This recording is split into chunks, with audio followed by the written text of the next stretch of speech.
All right, well, welcome to 1 Million Cups Columbus.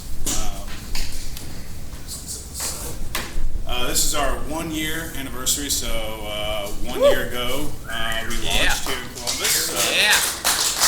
Little celebration, and so this is a little bit outside the norm of what we do at 1 Million Cups, but we've got 3 past presenters with us that we wanted to bring back and just have a discussion and whatnot. So how many people here for the first time? Yeah. Okay. Welcome. Nice. Well, thank you for coming out. So we meet here every Wednesday. We rotate, which I'll talk about a little bit once a month, but otherwise it's here at Rev 1, and the premise behind it is that the Kauffman Foundation started 1 Million Cups, an initiative in 2012, and it started in Kansas City, Missouri, where the Kauffman Foundation is headquartered, and the premise is that entrepreneurs usually meet and do stuff over coffee, and if you've got 1 million cups of coffee happening every Wednesday, you've got 1 million entrepreneurs talking and engaging, and hopefully 1 million companies, out there growing. So every week across the country in 183 cities, an entrepreneur comes in and shares their story. It's not a venture pitch, it's not a business plan competition or anything like that. It's just their story, who they are, what they're doing, and why they're doing it. And then the intriguing part is Q&A. So it's a live Q&A every week, questions from the audience, and it's designed to be both a networking and entrepreneurship networking thing, but also an educational thing. So a lot of times entrepreneurs are going through the same struggles, and so you learn from somebody that's done it before, or somebody that's going through the same pain points as you. So that's what we do every week. We meet here, like I said, at Rev 1. We brought it here 1 year ago, and these are all of our social tags and whatnot. Feel free to extend these to your network. That's what we are. We're a community organization. We don't have a stock in anybody, so we try to be the front door of entrepreneurship for Columbus, Ohio. So we connect all the different pillars and help engage the different communities. So feel free to take pictures, share to your guys' social media. That's how we grow and network. So our network's only so big, so extended to yours makes us bigger. If you know anybody that wants to be a caffeinator, as they call it, that's just somebody that helps out, not an actual organizer. We'll take organizers too, but caffeinators are those are the people that are kind of like ambassadors of the community and everything, so that ask questions and just engage in general. If you know anybody that wants to present, you can send them to our website. We got a pretty easy click-through funnel there that you can go through, and we take anybody from idea on a napkin so that they just want to get some feedback and see if they're headed in the right direction, to the person that's going out and raising money. So really a bunch of different, there we go. So each week we try to feature a couple community events that are happening in the entrepreneur ecosystem. This is one we've been promoting for a while. Ryan knows her very well. So right after this, we've got Ryan McManus presenting the story of SHARE, and she's with us here, the co-founder and chief of culture there. So that's today, right after us, 11:30 to 1 here. Today at Rev 1, we also have the Smart Columbus Ride and Drive Roadshow happening until 4 p.m. So you can go take a drive and check out what Smart Columbus is doing with all their initiatives and everything with the Smart Cities Grant. Tomorrow up in Delaware, we've got the Delaware Does meeting. They meet bi-monthly, every other month up in Delaware there, and similar format, have entrepreneurs come in and share their stories. So that's at the Delaware Entrepreneur Center up on Sandusky Street at Ohio Wesleyan University. So feel free to check that out.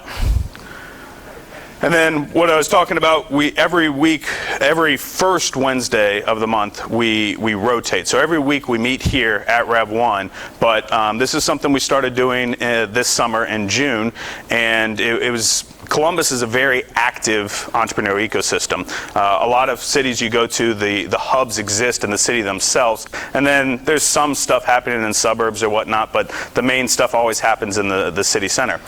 Columbus has very active suburban entrepreneurial ecosystems. So our goal here was we had to ask a little bit for permission and whatnot, but we're kind of a test subject.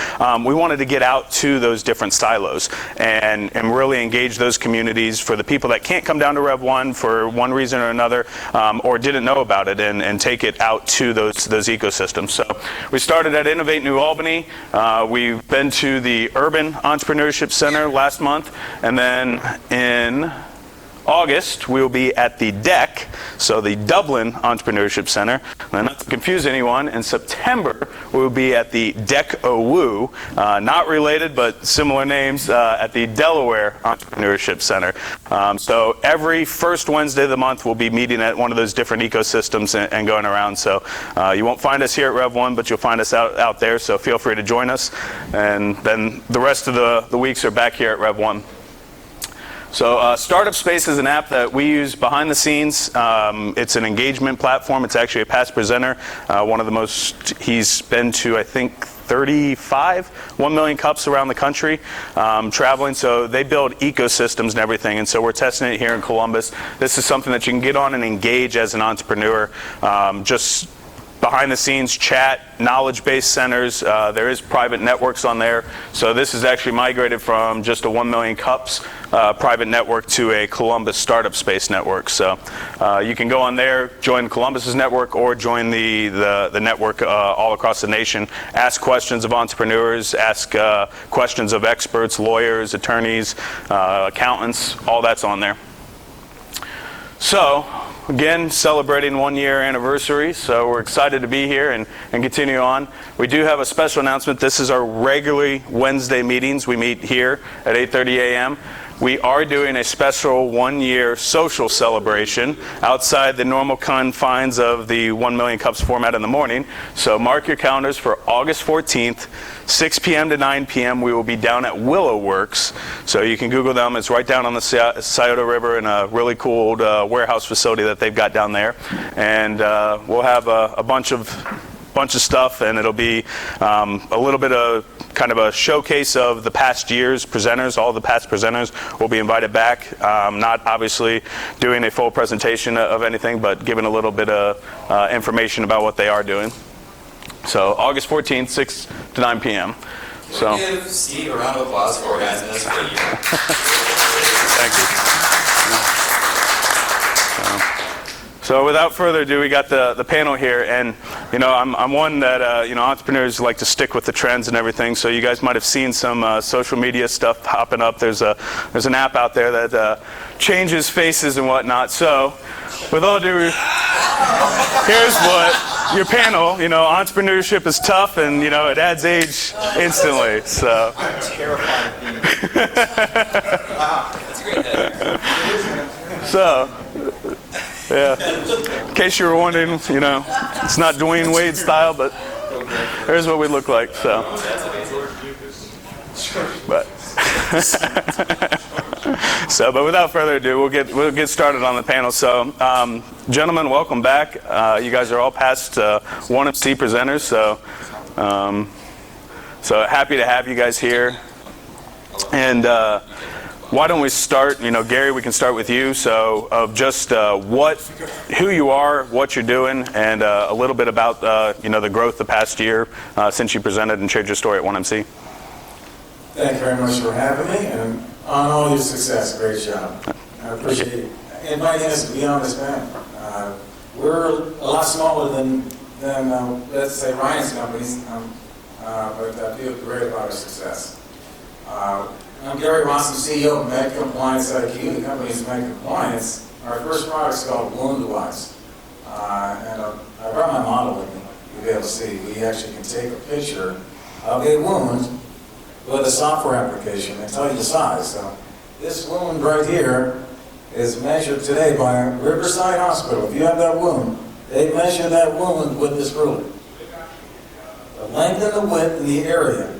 And the number one indicator of wound healing is reduction in area. If you think about your wounds you might have had one time, they get smaller as they heal. And so that's what we're doing with our application, is taking a picture of that wound, telling you the size, the color, and the trending. As I said, it's called WoundWise IQ. It's our first product. We actually have 2 other products in development. If you go to our website, you'll see It's all branded Moonwise because the other two products are not on the market. But our current company is Med Compliance IQ. And so Moonwise is on the market. It's patented. It's FDA registered. We had one customer in September. We now have 15 sites using the product. So I feel good about that. I mean, 15 is not a big number, but it's better than one. So Simon Sinek said, you know, success starts with one customer at a time, one step at a time. And you got to get that first customer. We had that in September, and back when we talked here the first time, we were just kind of getting going. And we're still kind of getting going. We're still in the Valley of Death. You know the Valley of Death? We're still in that. So we're trying to get our way out, and we got some momentum. Awesome. So, well, Jay, if you haven't seen Jay, then you probably haven't been involved in the entrepreneur ecosystem. So, Jay's everywhere. So, Jay, why don't you share your story and what you're doing? I'm filling in for Alex Strohmeyer today. So I'm actually just going to pretend to be the CEO of Beat Dental.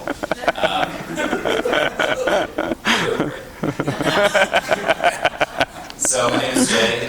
Most relevant to 1 million cups. When I presented on our podcast called Upside. On Upside, we talk to entrepreneurs, investors, and startup communities that are not Silicon Valley. We're talking to companies and ecosystem builders all over the country, and sometimes outside of the country. So we've spoken with, I think, 40 different cities. We've had 86 episodes. Today's our 86th episode.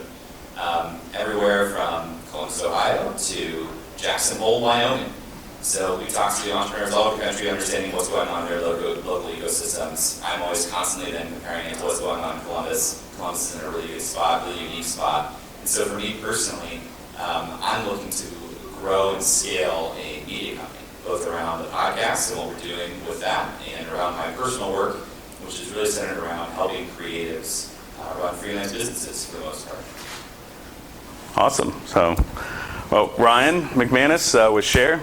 Tell us. Do you remember what month I did this? Was it October? I was going to say, I think it was October. Okay. So, lots changed. I'm saying where we were at. So I'm Ryan McManus. I'm the co-founder and CEO of SHARE and WAS partner in crime. And we run a microtransit service. We are filling a gap between the public bus and ride-hailing services. We work with organizations that want to provide transportation as a benefit.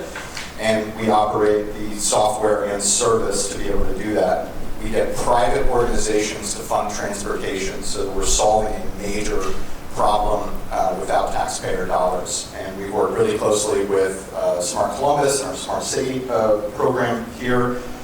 Since I was 1 million cups, October of last year, we had about 35 vehicles, probably 50 people total on the team, including drivers. Maybe a dozen customers. We only operated in Columbus. Fast forward to July, we now have 115 people on the team.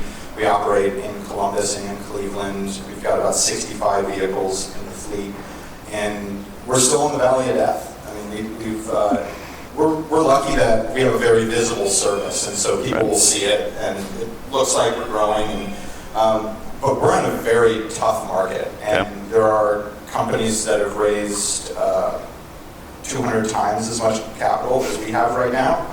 We're defending and beating a lot of them, but we're by no means there. We've got a long way to go.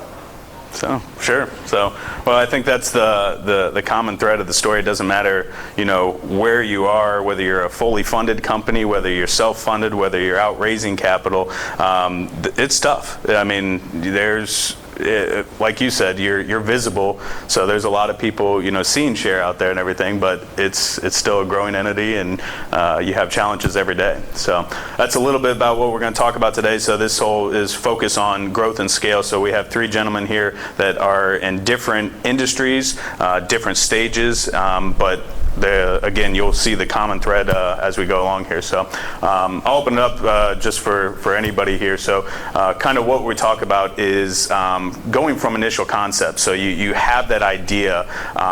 What do you do to test it?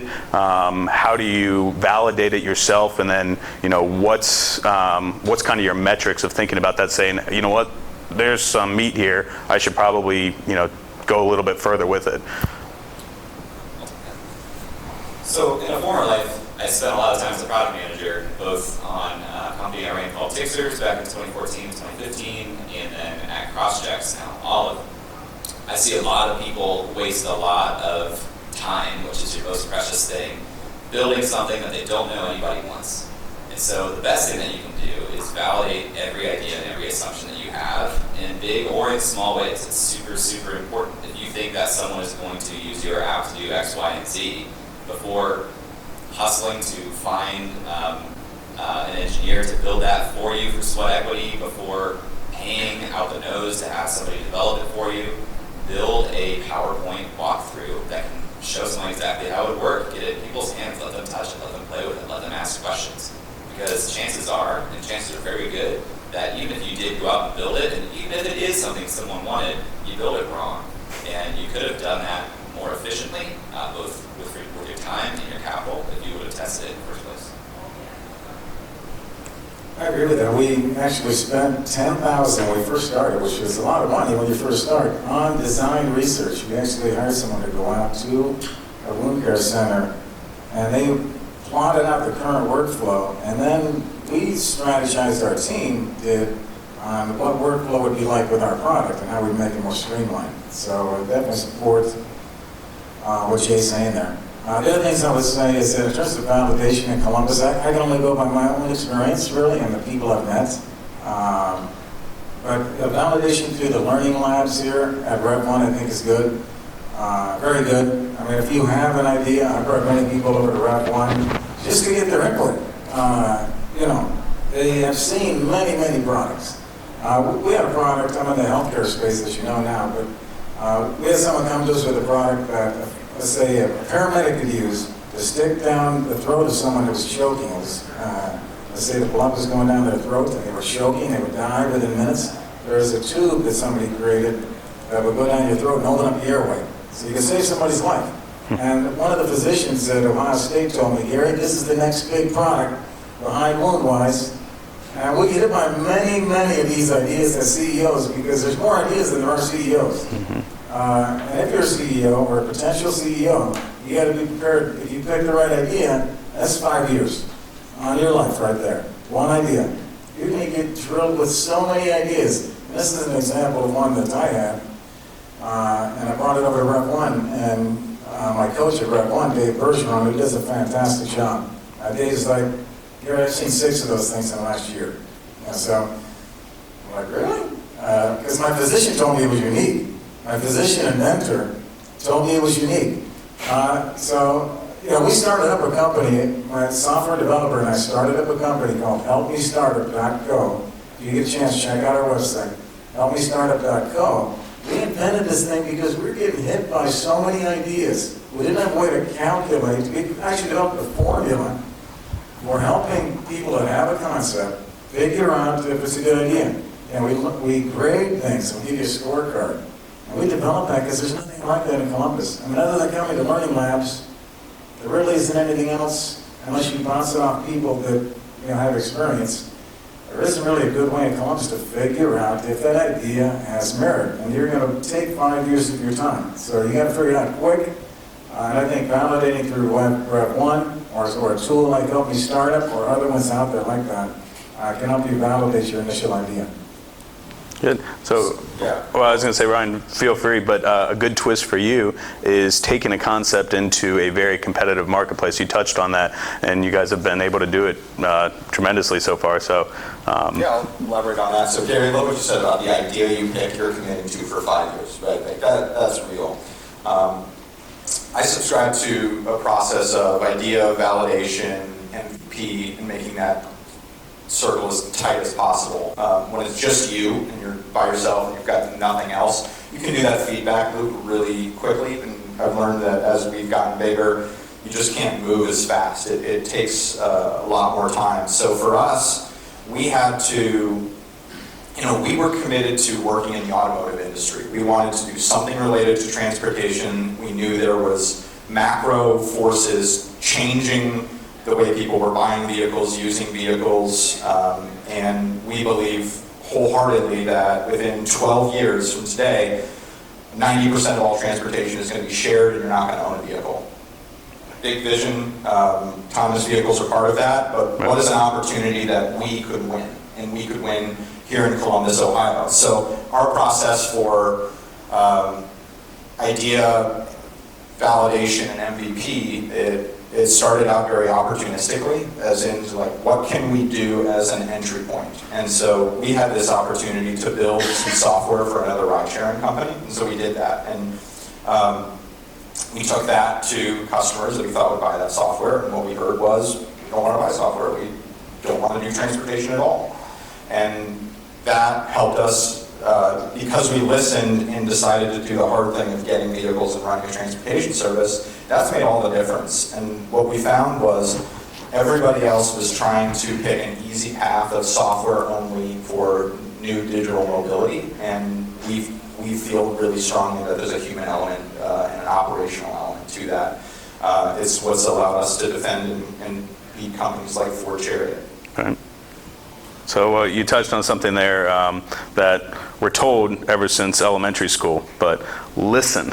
So listen to what your customers say, listen to what your advisors say, to your investors say. Because a lot of the time as entrepreneurs and startup, we want to preach to people and we want to tell them what they need as opposed to listen to them. So I mean, that's a very key that we hear all the time, but it's very, I guess, humbling to take and do. So props for that. So the other big thing here that you guys have all dealt with is the people element.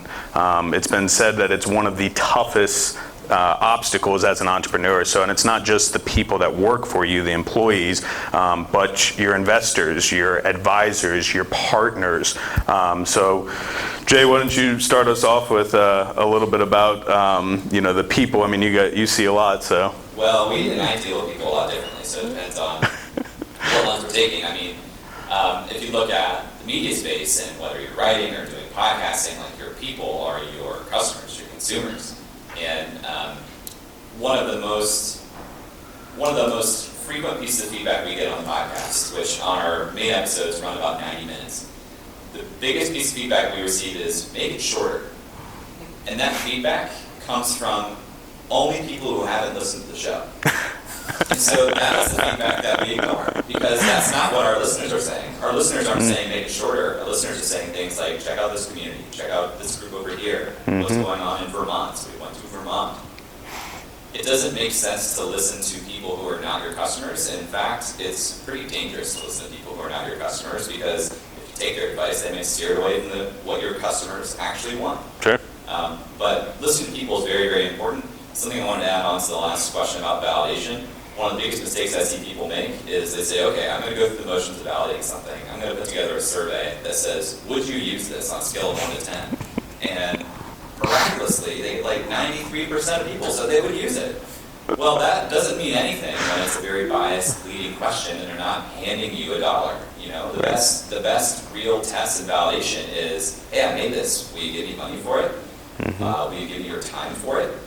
Well, if I check back in a week, have you used it? Those are the types of things you want to be listening to that are very, very telling. Okay. So Ryan, with people, I mean, obviously you guys have scaled and grown. You already touched a little bit on the challenges of managing more, but from a workforce and an investor standpoint, what's your best methods for handling people, and what have you learned? So I've learned that team is everything. Building the right team at the right stage means that you're going to evolve faster than some people can evolve. So what Juan and I have tried to do is have really open conversations with our team about who's the right person for the job at hand. And we do that for ourselves as well, and we recognize that there may be a point in time when we're no longer the right people for the jobs that we're taking, because the needs of the company are going to evolve. We've got a really diverse workforce in that we have drivers that are all the way to software developers. And so we've got a really different, and we have to have different incentives because not everybody wants the same type of thing. Sure. I've learned that not everybody gets stock options. I think that's actually most people don't understand stock options or the value of stock options. I've been really surprised at the number of people that have passed on what could be very, very lucrative stock packages for a few $1,000s more a year. I think I've had to learn how to evolve as a manager and a leader and figure out how to lead different size groups at different times. I think I've got a lot of work to do in that area. I'm really lucky that I'm balanced by somebody who thinks about people every day, where I'm thinking about investor relations and technology and where is the world going. We have somebody that's thinking about how do we make sure that these people enjoy the work that we do. Wally says that the drivers are absolutely driving our business, literally driving our business forward, and they are like the UPS driver, right? They're the face of the company, and so we've got to take care of them first because they are the ones who serve our customers. Sure. So, well, very good advice there. Gary, I think you have been able to do a lot with a very small team and leveraging relationships and partners and advisors without having to scale and add a big team, which would put you in deeper in a cash burn. So your chances for success, dwindle. So why don't you touch about how you've been able to do that? We have an awesome team. Our team is unbelievable. And I agree with both of the guys' statements here, but I also want to add to that. In terms of the team, I'm the only full-time person Right. In our company. We have 28 people on our team. The rest are all part-time. So how do you motivate that? How do you keep the momentum going? And one of the stories that I tell is I was invited to a startup event downtown. Dr. Tim Judge was speaking. Tim Judge was hired by Ohio State to head up an entrepreneurship initiative. And he quizzed us all. It was a bunch of startup CEOs who were just kind of getting going. And he said, what is the number one factor for startup success? And we all kind of threw our ideas out there. And you know what he told us it was? The enthusiasm of the CEO. You are going through ups and downs, a lot of ups and downs. It's a really rocky ride. It's not steady. And do you maintain that enthusiasm? Can you fight through it when things are down? Can you still maintain the positivity? And that kind of thing will keep your team going. So just trying to keep a motivated team going. If a lot of them are part-time, they're not, they may not have stock. We haven't have 50% of our team bought into our company. So 50% of the part-time people own part of our company. So that's pretty special and shows you the commitment, even of those part-time people.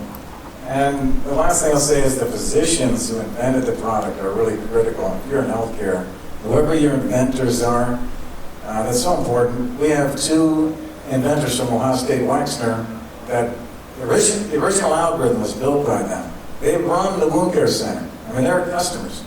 They run the wound care center and the burn center at Ohio State. They've now moved to Indiana. But they are customers, and they're recognized nationally. So if you're partnered up with and building a physician's advisory board or any advisory board, are those people credible? Can they get you into top people in the industry? That's a big part of your team, is building that advisory board. So you touched on something there, so that I think it's very easy for CEOs and principals to be in the limelight, so and under a lens and everything with being watched. But one of the most important ones is employees and that morale that you carry all the time. You get off a phone and you just lost a deal or something that you thought was going to come to fruition. How you respond to that, it's like being a parent, right? Your kids are always watching, and so keeping that positive attitude and that demeanor, even in the tough times, because it is a roller coaster ride. It's going to be up and downs all forever. So that's very good advice. Capital. So that's obviously something that's talked about a lot.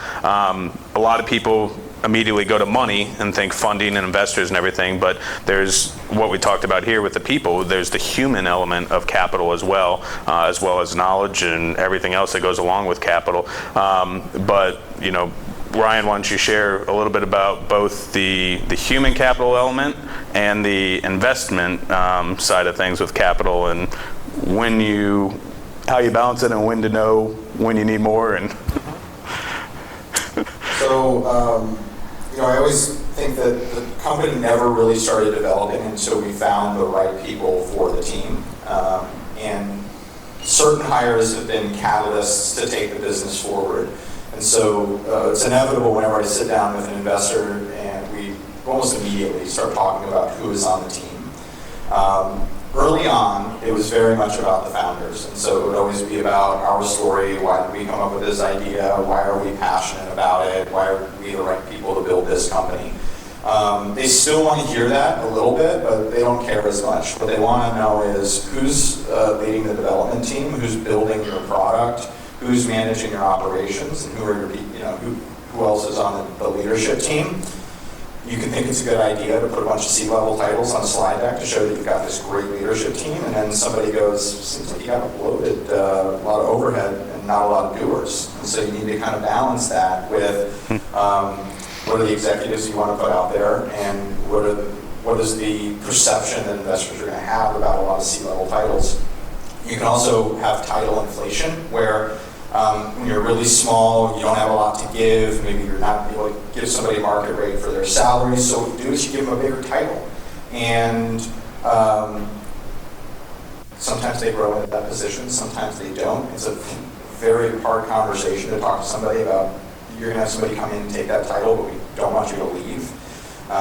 So think carefully about the titles you're giving and the people that you're bringing on. Over the last year, we've raised a majority of the capital that we have in the 3-year history of the company. Everything we've raised in the last year has come from Ohio investors. We've been really lucky to have investors like Rev1, Ohio Tech Angel Fund, Jumpstart, NCT support us. In the beginning, they backed the team. They said, we're investing in you and us. And what the benefit of them investing in us as a team was they were okay when we pivoted twice. So the first time they invested in what they thought was going to be in-vehicle experience, still focused on this vision for a world where everyone is a passenger, but they backed the team. So when we came in and said, now we're going to build software for ride sharing, they said, okay, we believe you'll make it work. And then when we came in and said, we want to get vans, they said, well, we believe you'll make it work. And so I think for maybe the next round, we're probably still in that they're backing the team and buying the team, which is good because the business model is inevitably going to change and evolve. And as long as they continue to support the team and we continue to find our path to a bigger opportunity, we'll keep having their support. But fundraising isn't over. Probably just reality of life for the next year or two. And what I do is I go into like fundraising mode where I don't think about it, I ignore it, the emails will come in from new investors, introductions will happen, I'm not doing anything with it, and then one day I flip a switch and I'm in investor mode, I'm going to be gone a lot, I'm going to be out of the office, and I'm going to try to think as much about investment as I can, because it can't be a part-time job, because if it doesn't happen, we're out. Well, as a reminder, I'm Alex Frohmeyer, and my company, Beam Dental, just raised a $55 million round. Just kidding. So, leaning into my weird black sheep role here on the panel again, capital, like raising capital is something that I've never done to the level that probably either of you have. And I dread the day when I want to do that. Like, it just doesn't sound fun to me. I live in a world where even more scarce than financial capital is people's time and attention. That is more scarce and more available to everyday people than regular capital. And every day I'm fighting a ton of, other people for that time and attention. And what I think about a lot is social capital. How am I providing a return on that time and attention that people are giving me to create stronger relationships and create rapport and goodwill with people, so I can build up a store of social capital that maybe I'll use someday, maybe I won't, but it's a very worthwhile use of my personal time to be constantly thinking about creating that store value. Good point. We have raised some capital, not as much as Ryan, but we've raised close to $1 million, and about half of that has come through grants and half through investors. So winning grants is a big skill set. If you can do it, that's a way to get some capital in to make things happen. But you have to decide, are you going to bootstrap it yourself and pay for it yourself and you and your buddies, or are you going to go out and find an investor? And the concept around investing is getting, tight. It's tough to get. It is very tough to get. But if you look at this board, look at where Rev 1's investing, there are concepts. I think Rev 1's very strong at the concept round and very strong once you get out of the valley of death. But you guys know the startup curve. You start off real excited, you get this great idea, and people will invest in that. That's called the concept round. And there's money. If you're a great leader and you have great ideas and a great team, okay, you can get that concept money. But when you come down to the valley of death trying to get that first customer, that's where the money just goes away. It's like, where are these investors? Once you come out of the valley of death, look at people like UpDocs, up on that wall. Even, I know Ryan says he's out of the valley of death, but Ryan's up there at SHARE, and he's got a lot of revenue. So as you start to come out of the valley of death, the money's back, and that's Rev 1 is at those two corners, but they're not down in the valley of death. So how do you get out of the valley of death? You've got to get customers. You've got to get customers. As Shay was saying, listen to customers, and that's where we're at. Just trying to build up that customer base in the valley of death. The other point I would say is that I think it's easier to get started as a service company. If you're a service company, you can pretty much get started tomorrow. Like if you offer, let's say, accounting services, you can start tomorrow. Consulting services. But if you have software, if you want to get into software or algorithms, an algorithm that is patented, and you start getting into those kind of things, it's going to take you longer. And if you pick healthcare, it's even longer because you have to get FDA registered. You have to do pilots and trials that require a lot of money to go through the trials before you can go to market. Most of the investments in Columbus are technology, and most of those are healthcare. So that's where, there's a long runway there for healthcare software. Fun fact, Cover My Meds started as a consulting company. And they built Cover My Meds on the back of the revenues from that consulting company, automating what they were consulting. And because of that, they did not need to raise a ton of outside investment early on. Excuse me. You touched on one of the points there. So, regulatory, we all deal with it, whether it's healthcare, whether it's transit, whether it's listeners or FCC. Hopefully, I haven't had that knock on your door yet.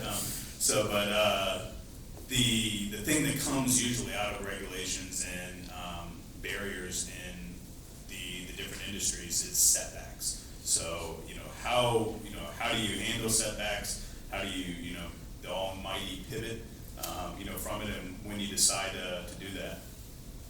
So, whoever wants to jump in can jump in. You got to be fully committed if you're going to do it. You can't have 1 foot in the old business and 1 foot forward. And maybe the entrepreneur themselves can do that, but your team cannot. The bigger you get, the more people you need on the team that are not entrepreneurs, that have the experience of working in a bigger company, that are more process-oriented.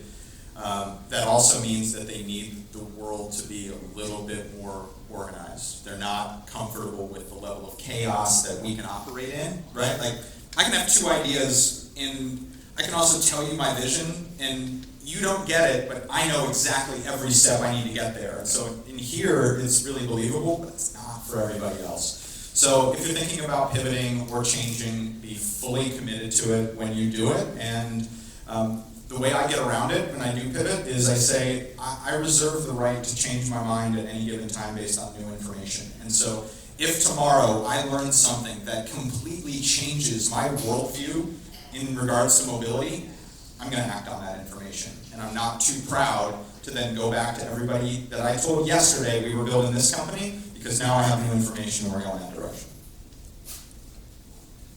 I think resilience is the #1 trait that you need to have if you're going to be an entrepreneur. And that goes for freelancers, that goes for consultants. Resilience is the #1 trait you need to have, because most of the time it sucks. And most of the time you're banging your head against a wall. And for you to endure that pain, literally anytime someone tells me they want to do something entrepreneurial, I tell them you should not do that. And I push them as hard as I can to say don't do that, because they need to look me in the eyes and say, screw you, or they're going to fail, because you have to have that resilience to go and hit your head against the wall for 14 hours a day. I agree, it is resilience, but it also is money. You have to be able to take the runway. I've went 4 years without any paycheck. 4 years. Can anybody in this room go 4 years without a paycheck? I mean, that's a lot of money. That's a big commitment. And, I'm married. I don't know about you guys, if you're married, would your spouse go for that? So you gotta be able to balance that money part of this. You can hang in there yourself, but can everyone else around you? And can you hang in there financially and go 4 years without any kind of paycheck? So that brings us around kind of to one of the last cores there that we see is timing. So both from so we're talking growth and scale here, so timing with scale. So you've got the market validation, you've gone through everything, and but is the market right? Is the investment time right? Is the people time right? So it kind of wraps us up. So 4 years without a paycheck, I couldn't go, and my spouse probably wouldn't either. But timing, you're looking at a longer runway than most. So Gary, why don't you? I think healthcare is a long runway. Healthcare software is just long, to get there. You have to build credibility. It's a conservative customer base. Nurses and doctors are very conservative, so it takes longer. If you can get there quicker, obviously that's the best thing. I don't know sometimes. I go up and down. It's a very difficult thing. I would just say, to people trying it out, the same thing these guys have said, Jay and Ryan, is that you just got to hang in there. I've met with a couple of people you've had up here and talk at the 1 Million Cups, and they asked for my advice, and I'm like, just hang in there, because the tendency is to give up. 95% of the companies fail, and usually it's because you run out of funding. So can you hang in there long enough to get customers and get funds? And most people can't. But if you got that luck and you got that skill, and all kind of comes together at the right time, you're going to be able to get out. But there's no set schedule on when you should get out, I believe. I think, though, it's important when you're starting something to create some mini stage gates to check in with yourself. So, again, back to the point of validation and experimentation, you should know for yourself what level of success you want to see from an experiment or validation that you're going to believe in that outcome. If you have no way of measuring yourself, whether you think that your assumptions and your beliefs hold true, you could be chasing something forever that isn't worth doing. 95% of companies fail, and from CB Insights, 40% of those companies fail because of no market need. So that tells me you're not doing your job in validation. And if you're thinking, I'm going to spend 5 years on an idea that I really care about, make sure it's something that has a market need, and you can do that by testing it and being honest with yourself that if something is not working, maybe go on to idea number 2. I think when it comes to timing, I feel like we're really lucky in regards to where the world's at, where the markets are going, what stage we're at. We don't have any time to wait. The momentum is there, and if we don't capitalize on it really quickly, we're going to miss this wave. You can Google microtransit, and you'll find articles from 2015 that refer to it as a dismal failure, and that microtransit will not work. 4 years later, we now have some of the biggest companies in the world paying us to move their employees to provide transportation benefits that they've never done before. And we have enough employers doing this now where I feel like it's going to get to a tipping point, and every employer is going to do it because they have to, because the other employers are doing it. That'd be a real big win for us. Sure. So, before we end here, I just want to open it up for the audience for questions. Is there any questions out there that people would like to ask the panelists?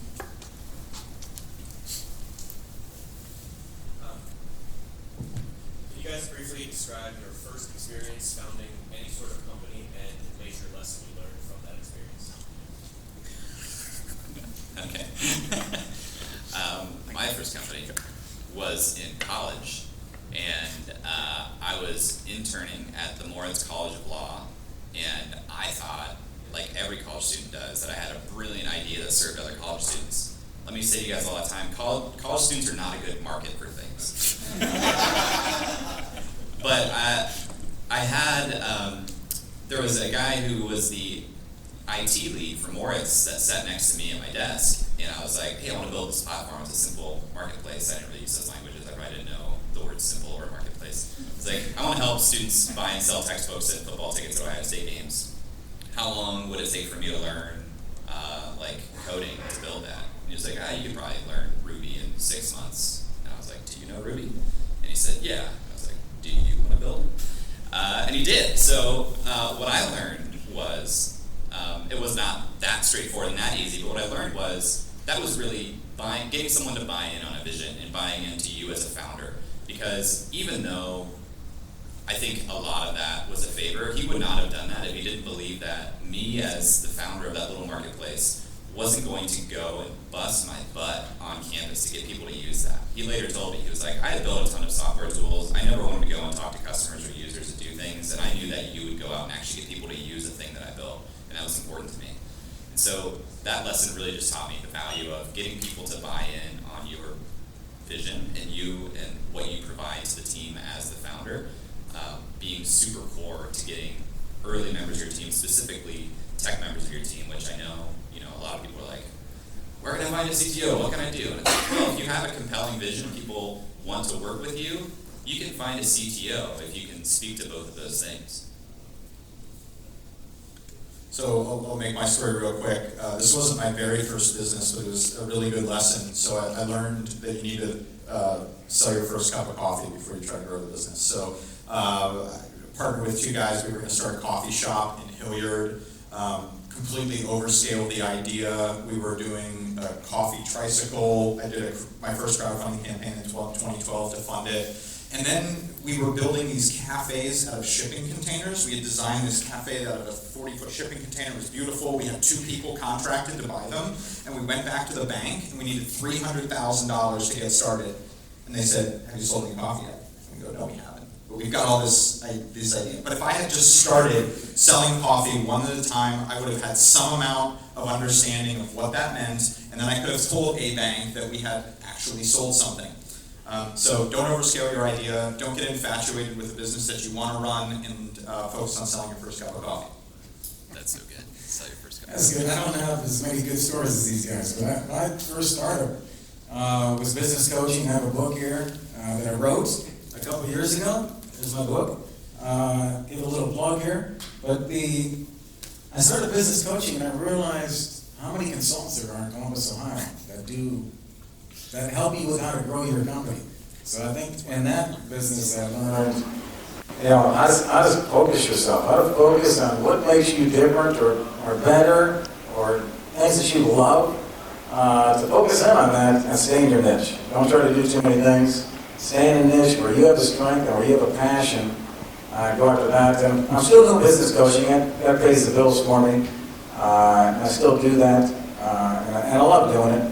The funny thing is, when Rev 1, are they in the room? When Rev 1 invested in my company, they kind of slapped my hand about doing coaching. They're like, Gary, why are you doing coaching? And I'm like, well, how do I make money? What do you want me to do? So it's interesting that your investors may not see your side job, as something that supports. But I work 80 hours a week. I can balance them both. The agreement that I signed with Rev 1 for my loan, okay, it's called a convertible note. And that agreement that I signed said that I had to be 100% in the med compliance job, that I could not do this job, and I changed the wording of the language to 40 hours.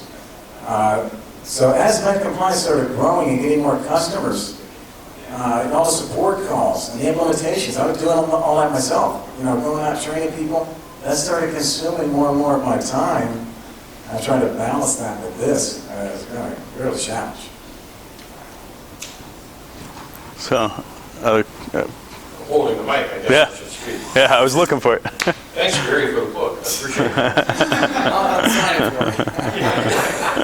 I need to edify Gary. I don't know the other gentleman. Steve was kind enough to greet me this morning.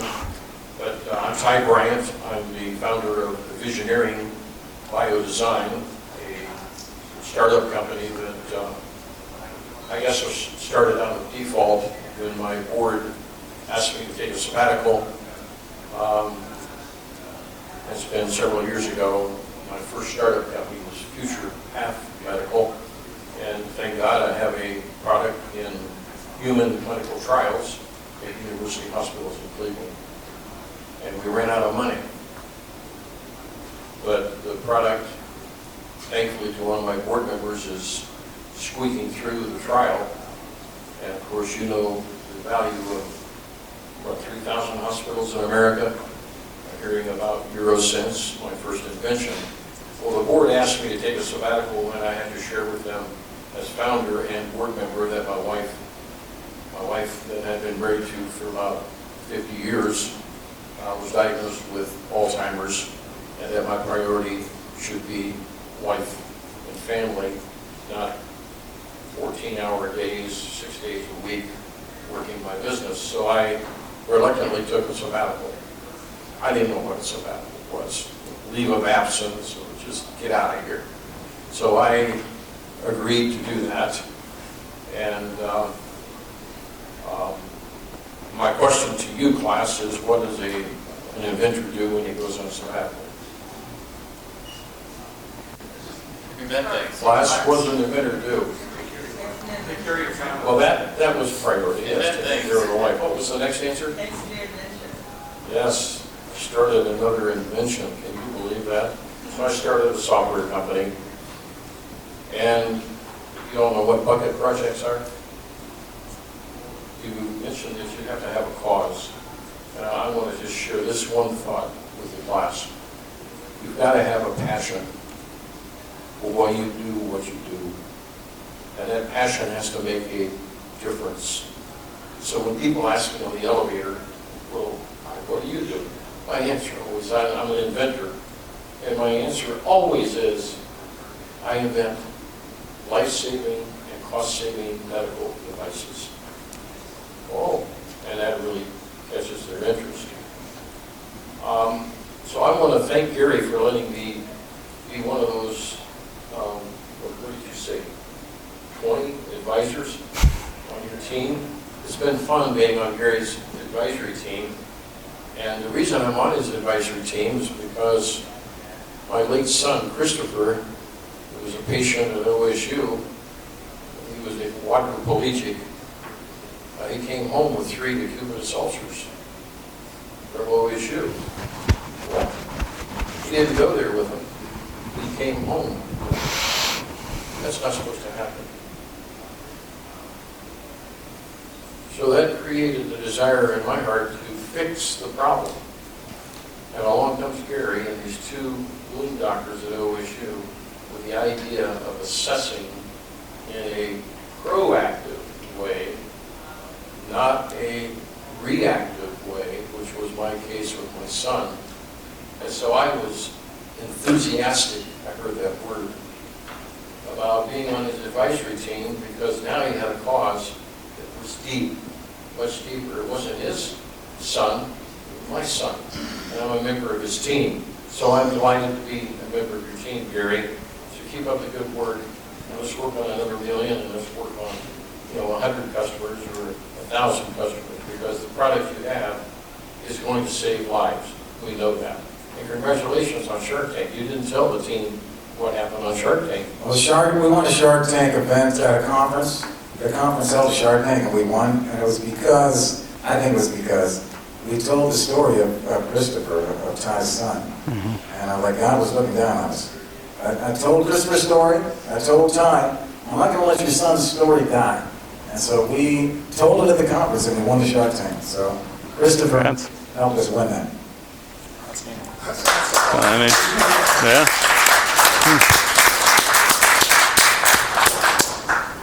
So my question is probably the opposite of growth and scale.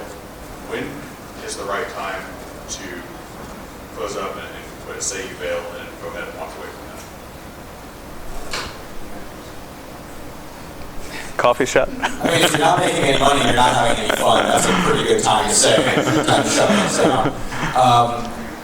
I had to shut a business down to be able to focus on this one. So for me, it was not a decision if I didn't like the other business or that it wasn't a good business. It was that I just needed to focus.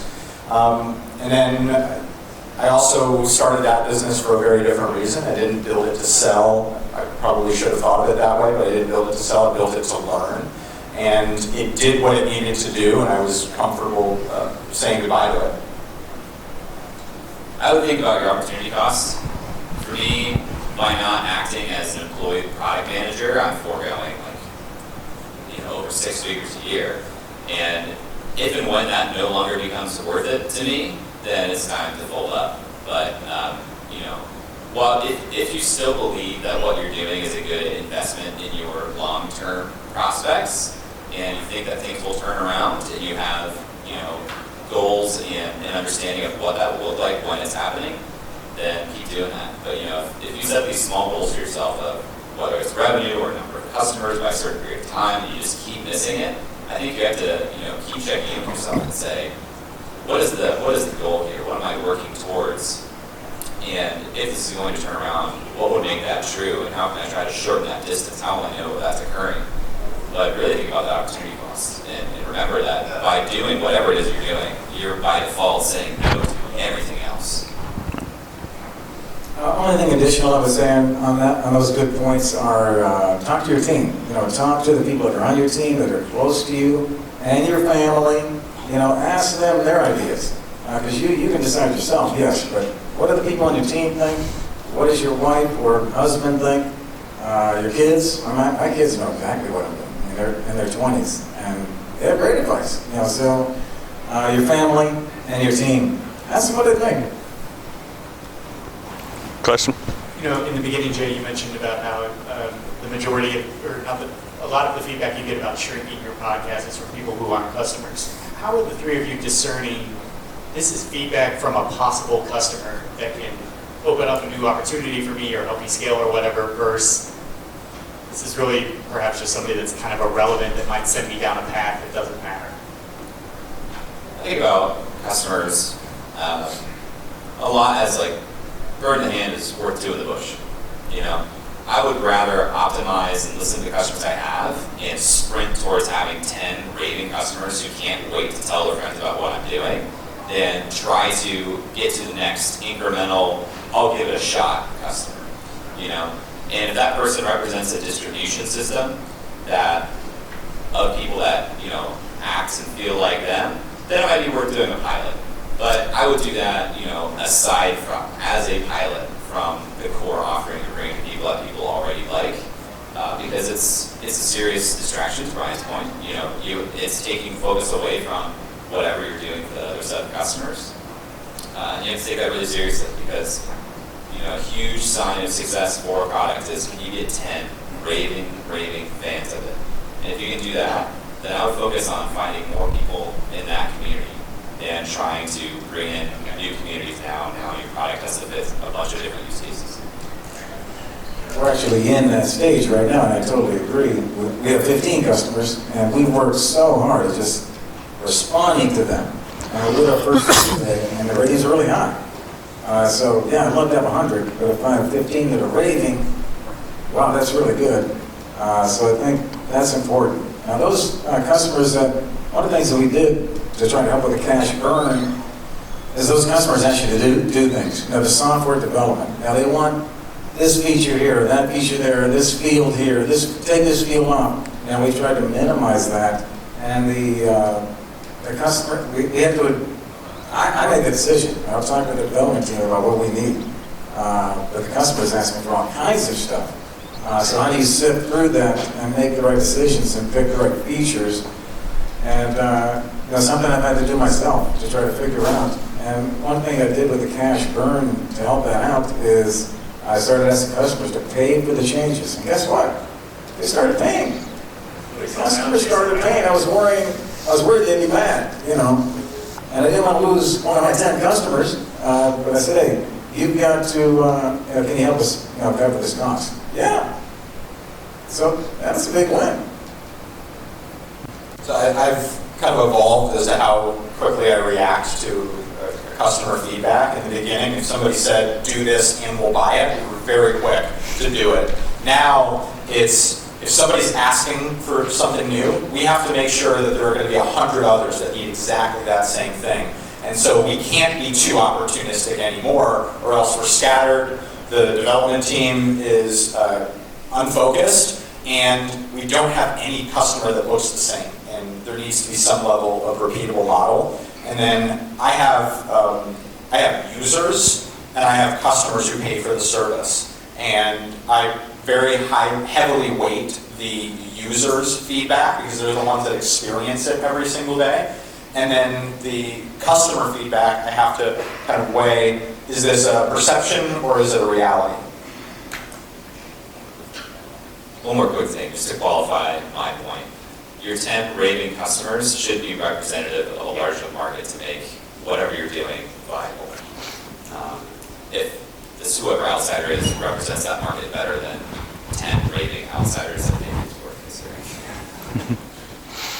And the other thing along that point is, we're in 7 markets, okay? We have 15 customers, 7 different markets. And I've had investors say 2 different things. Some investors say, Gary, why are you in 7 markets? You need to pick one market and focus on that one market, which I want to do. But should I turn the other ones away? And then I've had other investors, completely different investors in another city. They like that I'm in 7 markets because it shows them there's potential for 7 markets. So isn't that interesting how one investor can look at it one way and all the other? All right. Any other questions? I think we'll wrap it up here. So, big round of applause here for our 3 panelists. We've been fortunate enough to, get them presenting at 1 Million Cups over the past year, and then to share in their stories and their successes as we've gone through. So that's one of our drives at 1 Million Cups, is to be, that encouragement ecosystem builder. So, like I said, we're not vested in anything. We're, completely volunteer, but this is the type of stories that we share every week here. So, share to your guys' networks, whether you can come or not, just passing along the information that there is a resource here for people to come and talk and help vet ideas. We've had past presenters come back and present before they did a bigger presentation to ventures. So they came here to get feedback and, ask those questions and, maybe be able to sort out some things and everything. So, but thank you very much, guys, for coming back. I hope you all join us on August 14th for a social celebration outside the normal 1MC format. But Thanks.